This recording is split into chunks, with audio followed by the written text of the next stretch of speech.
What's the good word, y'all? It's your boy DKB here. So training camp officially ended. We've had a month plus work of work, and it's time to kind of review who officially excelled, who's fallen flat on their face, and what those can maybe indicate for the season coming up, right? So with our three successes, I'm going to kick things off with Garrett Wilson here. Now, keep in mind, Garrett Wilson missed 2 weeks of training camp, had to nurse an injury, and he still, in the Aaron Rodgers full stats breakdown video I did, took the majority of the target share when it came to who Aaron Rodgers trusted the most, or who at least made the most plays during offense. And it was mentioned repeatedly that Garrett Wilson was a guy that looked like the best player on the team, regardless of offense, defense, special teams, etc., which is huge for us, right? He definitely looked like he was the best offensive playmaker last year, but I also think in my head the Sauce Gardner versus Garrett Wilson competition, and Garrett Wilson admitted to us last year that Sauce Gardner got the better of him. We haven't heard from either of the two regarding who may have won in year two, but it seems like with Aaron Rodgers at the helm, the edge has been given to Garrett Wilson. So that's on top of the fact that Aaron Rodgers already mentioned he's still trying to figure out how talented Garrett Wilson is in terms of delivering the ball to him on time, hitting the proper shoulders, some of those nuanced chemistry standpoints where depending on what both are seeing, they can go out there and put up a touchdown at any given point in the game, or at least break off a huge play. And Garrett Wilson, as we know, is one of the shiftiest players in the league when it comes to yards after the catch ability. So extremely happy to see that he's standing out, right? Year two looks like he's ready to excel far past beyond what we even saw this year. I mean, if you want to get crazy here, maybe a 2,000-yard season isn't out of the question for him, with Aaron Rodgers targeting him a decent percentage. I mean, if he was there for the additional 2 weeks, it's a safe bet that he would be taking up at least 40% of the targets within the offense, which isn't a knock on anybody else. I've talked about Tyler Conklin ideally being a top 7 tight end this season with Aaron Rodgers. Prior to Corey Davis going down, thought he could have a 1,000-yard season in his own right. And we know how much Aaron Rodgers loves his running backs and getting them involved in a game. Hence, Michael Carter tying for second in targets over the course of training camp. But ultimately, it's really great to see there's no fall off from Garrett Wilson. He's still looking like an elite wide receiver. Aaron Rodgers spoken about it plenty of times. We had him specifically mentioning Garrett Wilson being the main difference between when we did, I want to say it was Panthers joint practices versus when we were doing like Buccaneers joint practices and we actually had him out there. So excited for what his ceiling is going to look like, but he's definitely primed to probably be a top 3 wide receiver in the league. So seeing him come out of training camp as our best player regardless is definitely a huge nod to himself and what the coaching staff has been able to do here. Now, for number 2, standout, I'm going to go with Tony Adams. And by the way, this ranking isn't in any particular order, but Tony Adams, undrafted free agent, out of Illinois, I believe. Interesting guy. So the physical traits that he possesses are all there, right? Not necessarily elite speed, but he's just on the cusp there, so much so that he can definitely do anything on the field that you need him to do, covering the deep half on his own, covering the deep full field on his own. He can come up, make plays in the box. He can run with receivers, can make plays versus tight ends. So you love the versatility there. A guy that can also drop down into the slot when needed. He hits hard, but he's disciplined. He's not a guy that's going to rack up a lot of penalties. He's not a guy that's going to be caught out of position per se. If he gets beat, then it's really just a well-executed play from what we've seen so far. And he's an extremely fast learner. Helps that he didn't have to get thrown into the fire early on in the season. But considering that Jason Pinnock is balling out for the Giants right now and they opted to go with Tony Adams over Jason Pinnock, I think that speaks to what he can do out here in the NFL, right? And I've talked about him potentially being a top 5 guy at the safety position this year, just based purely off what we've seen in training camp.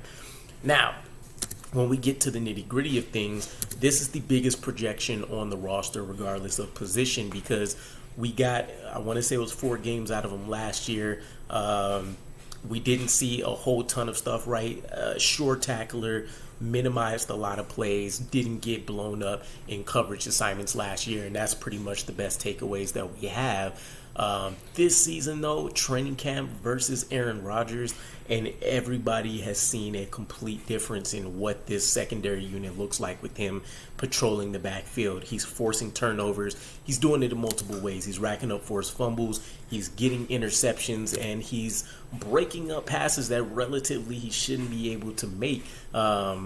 Crashing into guys right at the last second, being able to either get his hands in there, put his helmet up against the football, and again, discipline is the biggest factor with a guy like him. So I absolutely love that he's looked like one of our top 5 guys on the defense that's not a part of the defensive line rotation, and seeing that he's forcing Aaron Rodgers to have to adjust certain things with how he wants to attack this defense purely based on what he's shown in shutting down, attacking the deep parts of the field for the most part has been very, very impressive. So I think the biggest nod to him is definitely the fact that we've seen him held out of every preseason game minus this Giants one, and this one is all starters on deck that is healthy enough to play essentially.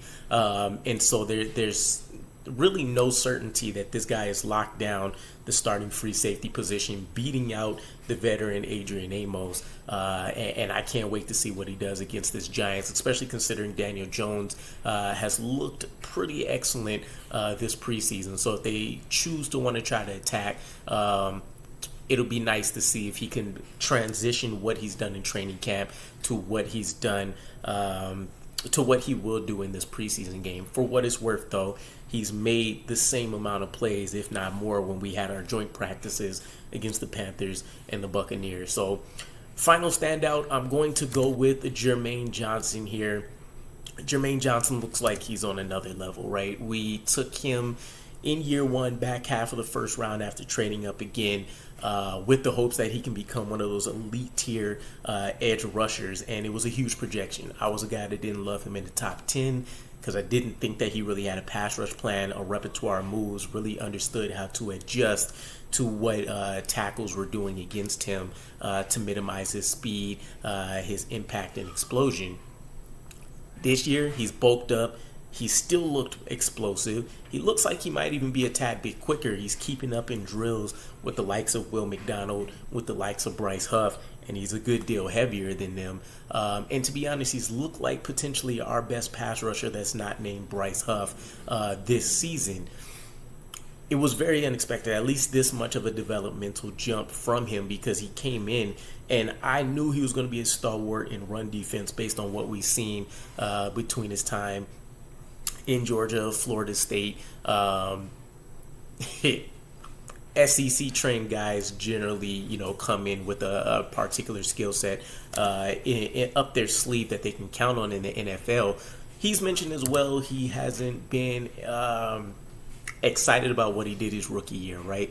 2.5 sacks, nothing crazy, probably a top 7 guy still in terms of edge rushers that came out of the 2022 draft, but definitely a forgotten child. A lot of us kind of felt like the pick may have been wasted after him not being in the rotation enough and all of these different things. But when you take a look at what he did his rookie year in a broad spectrum, he performed adequately for a late first round pick. This year, he's looking like one of the most ferocious guys on the defensive line, full of beasts and monsters, and we couldn't be more excited. He's pulling off moves we haven't seen before and executing them well, like spin moves.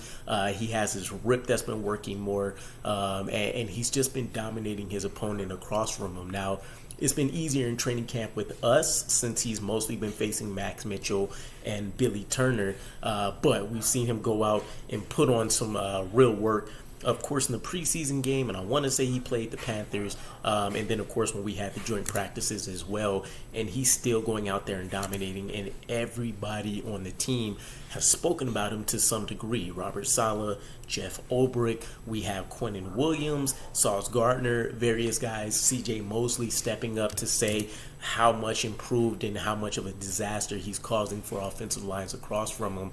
And we've seen it in the preseason game again. He's had 3 pressures on 15 rush attempts. They gave him a 20% pressure rate, almost double what the average last year was, and obviously it's preseason, but it's an early indicator matching up with what we're seeing in training camp of how dominant he's actually being. And let's also mention, for what it's worth, that prior to Carl Lawson's back injury 2 weeks ago, it still looked like Jermaine Johnson was stealing first-team reps away from Carl Lawson and maybe earning the trust of the coaching staff to essentially be a starter. And with Carl Lawson's week 1 availability in question, he could take the job and run with it this season, which would be nothing short of spectacular for us, especially considering we got Carl Lawson on a pay cut, and now you're still getting another elite pressure guy, even if you can't reach the double-digit sacks in Carl Lawson, that's coming off of your second string defensive line. So those are my top 3 guys. Obviously, I wanted to include somebody like Sauce Gardner, undoubtedly. DJ Reed for sure. They've still been putting in a lot of quality work, but I think these were 3 of the guys that we needed to speak about the most. Now, on the flip side of things, those that have failed expectations miserably and maybe are not worth contracts that we've given them if they're free agents and or players that we should question why they're not developing on this team if they've been with us for a while. So for starters, we're going to jump into Billy Turner. So just mentioned, he's been getting used and abused. It's not only been by Jermaine Johnson. He's already getting beat consistently by the rookie and Will McDonald. Bryce Huff is getting the better of him.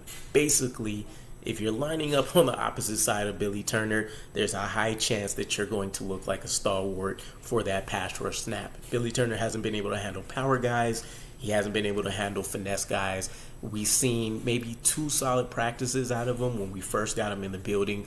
Everything since has kind of been downhill in a snowball for him. So it's very much so a Laken Tomlinson-like effect. We didn't give him a mega contract, and he was never a top-tier tackle guard kind of guy. But we thought we would get a certain level of play out of him. And to be honest, it's reasonable to say that he's fared worse than Max Mitchell is. So maybe the musical chairs at the tackle position, flipping him from left to right, is definitely a part of this, but considering some of the pieces he's next to, Laken Tomlinson or AVT, depending on when he's lining up, you'd think that he'd have a better shot of at least looking like a solid tackle for us this year. But all he's done is turn into a human turnstile, get Aaron Rodgers pin-cushioned if we were allowing, sacks and different things like that where the quarterback was getting hit.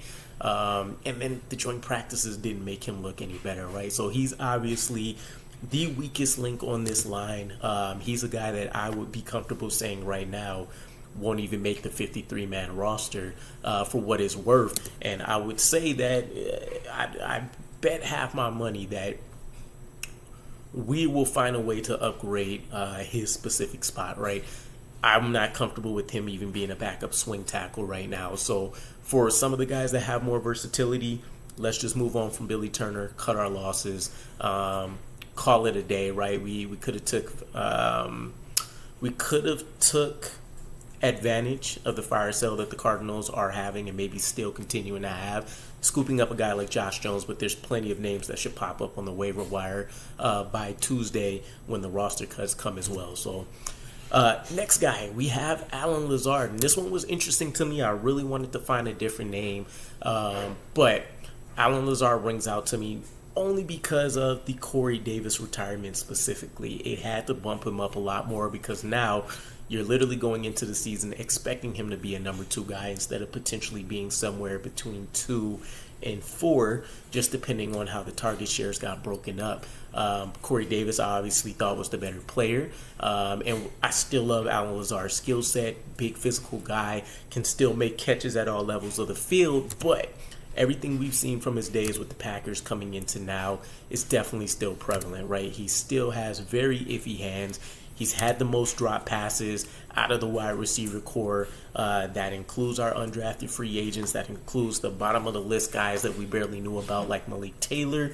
And so that is something that concerns you quite a bit because he's going to still see a significant amount of plays, right? When teams are trying to double and triple team Garrett Wilson to minimize what he's going to do, Alan Lazard's going to have to take advantage of those one-on-one situations where he should already have a competitive advantage just based on his size and his somewhat above average agility and speed for his height.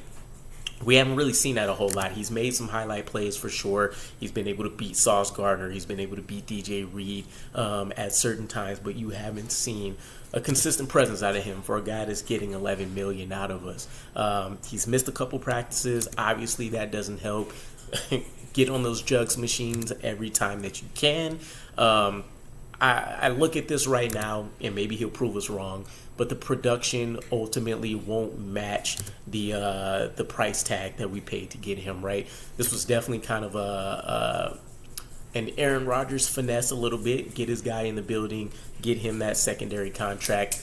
That is definitely deserved, but considering what we've seen 5 years with him with Aaron Rodgers, there should be very minimal improvement from Alan Lazard, right? There's not going to be a certain uptick in talent or nothing like that. The best that you can say is that he has improved weapons all throughout the offense, so attention won't specifically be on him anymore. Him being in a number 2 role definitely serves him better than being a number 1 within the offense, but he's a guy that I think is probably a consistent 800-yard type of player. Probably 4 to 6 touchdowns, just depending on who the guy is. But I wouldn't expect a breakout here. So this is really just disappointing from the standpoint that we're going to have to rely on him a lot more as a main guy in this offense when he's better suited to being a supporting cast player. So hopefully when the pressure's on, we see a little bit more out of him. But for now, I haven't been impressed with anything that he's done necessarily in training camp. And then finally, Carl Lawson. We talked about JJ stealing his thunder, earning the first team reps over him. And yes, maybe that would have been more of a battle if he wasn't suffering from his back injury. But this is shades of what we saw last year. He had a hard time staying in training camp last year as well. Ultimately led to his ACL injury in camp. This year, he's made it through all the way, still suffering through the back, still potentially going to be unavailable for week 1. But this may be somewhat of a better circumstance for him ultimately as well, being on the second string line. There's not going to be pressure on him. He's taking the pay cut, so you don't have to worry about contractual obligations where we're paying this guy, $12 million a year. We need him to hit double digits. He still could do that on a second string team, and he'll be facing a more tired offensive line, at least for the benefits of what I can think. But again, throughout training camp, throughout the offseason relatively as well, he hasn't really made a whole lot of noise. It's really been little to no impact from what I went back and checked on. A lot of time missed once again, so you're going to have those conditioning issues potentially, even though he's been getting a little bit of work more recently on the sideline, trying to get some things going. But ultimately, for what we heard from him, what we all expected, regardless of who improved, we weren't expecting JJ this much. We weren't expecting Will McDonald to come out of the gates looking like he's an NFL-ready player. Carl Lawson was supposed to be our double-digit guy. He was supposed to make good, definitely on the promises of him being an elite-tier edge rusher for us, especially considering we've seen him, kind of dominate guys like Mekhi Becton for a while. And Mekhi Becton doesn't handle speed guys that well, but he's still a physical marvel. So, for the beast that Carl Lawson is, kind of built like a little action figure, you would expect more. He's definitely still in the same boat as Alan Lazard for me. Right now, he still seems like he's going to be a better supporting cast guy than the guy. And, that's nothing taken away from him. He can still definitely prove us all wrong. He can be ready for week 1 and maybe he starts over Jermaine Johnson. It is what it is. But basically, he's had the most quiet offseason you'd not expect out of somebody on our defensive line that was supposed to have a major role for us. So, those are my guys. Let me know what you think. Is there somebody I should have put as a standout above who I mentioned? Somebody that should be there that I didn't mention for a failure? And I'll catch you guys again. Peace.